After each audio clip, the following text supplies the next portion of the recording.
Thank you. Thank you for giving me the floor, and thank you to Professor Ferreira for the data that he has brought to our attention. In one sense, they are shocking, and they demand of us a change of our attitude. I would even say a conversion in the etymological sense of the word metanoia, to change the way of thinking. When I was a young boy, I was used to thinking that the rich become richer, the poor become poorer. Do you remember? Those who are my age know that this is a refrain often repeated in the teaching of the church, and not only in the teaching of the church.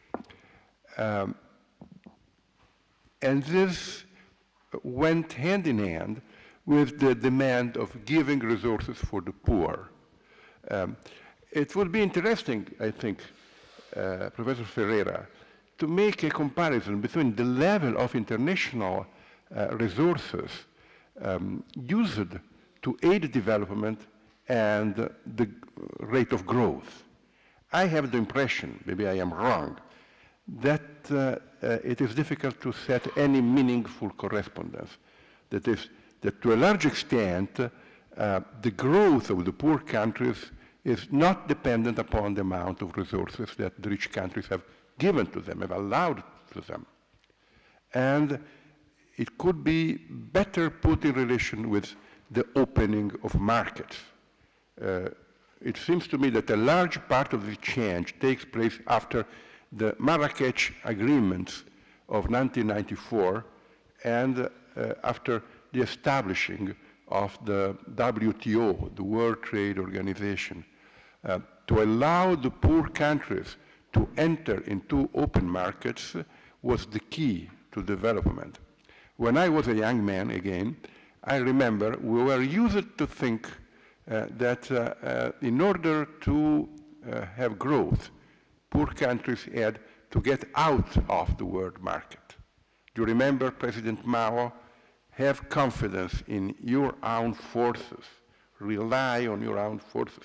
And some countries went out of the world market and starved because it is bad to be exploited by capitalism, but there is one thing that is worse than to be exploited by capitalism, and that is not to be exploited by capitalism. It is a concept that you find also in the teaching of Pope Francis. It does not speak so much of exploitation. It speaks of marginalization. That is, you sit out of the market, and then you are lost. Another element that I wish to stress is that if we take into account this tremendous change, then we have to change our rhetorics. I am not against rhetoric. Rhetoric is a fundamental part of human experience. Rhetoric is the art of argumenting when you have not a priori certainties, but you are relying on probable, empirical facts. The poor are becoming, globally considering the situation, richer.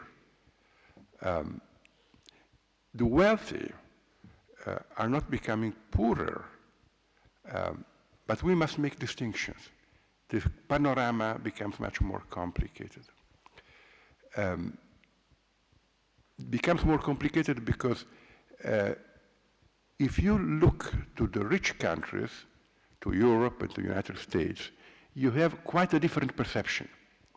The perception that we have, I am not sure whether it can be supported by statistical evidence, but I imagine it can, is that quite on the contrary, while at world level the disequality decreases, within the rich countries the inequality grows. And people are afraid, worried about the future, and even enraged because of this growing disequality, which can be easily explained. The globalization was good for the poor of the poor countries and for the rich of the rich countries. The rich of the rich countries could invest freely in countries in which the labor costs were very low. And the poor of the poor countries could find jobs through these investments. The poor of the rich countries, well, for them the globalization was not good. They are the losers of the globalization. Why? Because many jobs have been migrating to the poor countries. The great growth of India and China in large part depends on the transfer of manufacture from Europe and the United States in different proportions to these countries. And this means that to find jobs has become more difficult for the poor of the rich countries. And then you have this feeling of inequality, of growing inequality, that explains why so many people are enraged and willing to vote for extremist, populist candidates, both in the United States and in Europe. What should be done? What is a possible political strategy that we have to consider? It seems to me that in the rich countries we have, and here I think we should put a connection between this report and the report of Mr. Quintarelli, there he is, this afternoon. There is a new kind of economy that is growing. It is a knowledge economy. It is an economy based largely on the information and communication technology, and we must heavily invest in this kind of economy in order to produce knowledge and goods with a high content of knowledge that in the growing countries cannot yet be produced, and this will allow us to give to our people salaries that are considered acceptable by them, not putting them in a competition on the cost of labor with the new countries. On the other hand, we must consider also that also the new countries must enter into this revolution of information and communication technology, and then we must invest heavily on labor rights in the new countries. If labor rights in new countries will be respected, then the salaries will grow there, and in 20, 30 years, they will reach us in information and communication technology, but they will reach us also on the level of income of the middle classes and also of the poor, and our people will start being able to work again in manufacture and more traditional business. This is, I think, the most important issue that we have in front of us today to create a balance. This implies two further considerations. The first one regards the idea of poverty. You know there is a difference between objective temperature and perceived temperature. Sometimes the temperature is not so low, but you feel cold. Now, I think that in this domain, we are making a similar experience at the social level. The perceived poverty may be much higher than the real poverty. Why? Pope Francis invites us to consider that time is more important than space. And now, when somebody sees his level of welfare decreasing, he has an perhaps exaggerated perception of his poverty, but this is politically relevant and socially relevant because it creates tensions. Revolutions very seldom are a result of extreme poverty. Usually, they are the result of a level of welfare comparatively high that is decreasing, or of the fact that somebody, my neighbor, begins to be less poor, and I don't. Then this perception of inequality becomes higher. I give you one example. In the United States, and I please Professor Carrozza correct me if I am wrong. In the United States, in Europe, everybody thought that the healthcare reform of President Clinton would bring to the Democrats a huge popular support. It was not so. Why? I tried to explain this, telling nothing enrages the poor so much as the fact of seeing another poor who gets something without paying, while he had to pay for the same thing. Those who had paid for their health care were enraged with the federal government because the federal government was paying health care for the poor. They were poor, perhaps a little bit less poor than the others, but they had paid, and these people now did not pay. This perception of inequality is difficult to perceive statistically, but is politically relevant. And I think we should make some considerations on this. On the other hand, I think we see that in the light of these considerations, and also for other reasons, the gross national product is an index of welfare, but cannot be the only index of welfare. The perceived disequality, the perceived poverty, is not without reasons. There are reasons that cannot be measured with monetary instruments.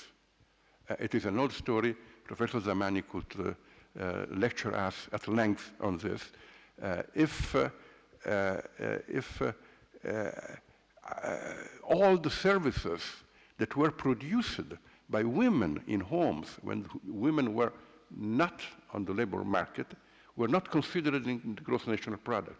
In the poor countries, when women enter the labor market, you have an effect immediately of growth of the gross national product. But is the welfare of the people increased in the same measure? Because, of course, if women enter the market, the domestic services that they were used to produce are not produced anymore, and they must be bought on the market. I am not pleading against the fact that women enter the labor market. I am just inviting to consider how relative are the numbers on which we construct our considerations. Then it seems to me we need much more of a word governance, I beg your pardon, not government, governance of the economy. And institutions like the G7, G20, perhaps G45 tomorrow should be strengthened and should be more able to govern the global situation. We need perhaps to change, and here I would like to listen to Professor Sachs, the way in which the system works. Now it seems that the force of consumption comes from the rich countries. Poor countries produce, manufacture to sell. Rocco, you have only 2 minutes left. 2 minutes left. Yeah, please. To sell to us. And they lend us money to enable us to pay. Would it not be more reasonable to construct a system in which the motor is the investment to increase the possibility of finding a job, the wealth of the poor countries? And how can we imagine a transition? Of course, only at a global level.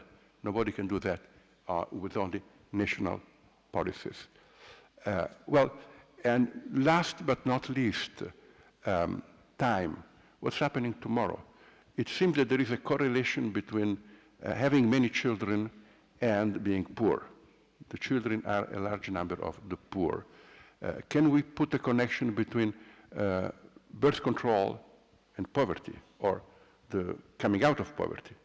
But on the other hand, cannot we foresee in the next future a growing number of old people with a too small number of workers to support them? How can we look into this future? I hope not to have increased too much the confusion of your minds, but we live really in times in which confusing things are happening, and we need a more detailed and differentiated analysis to come to grips with them. Thank you.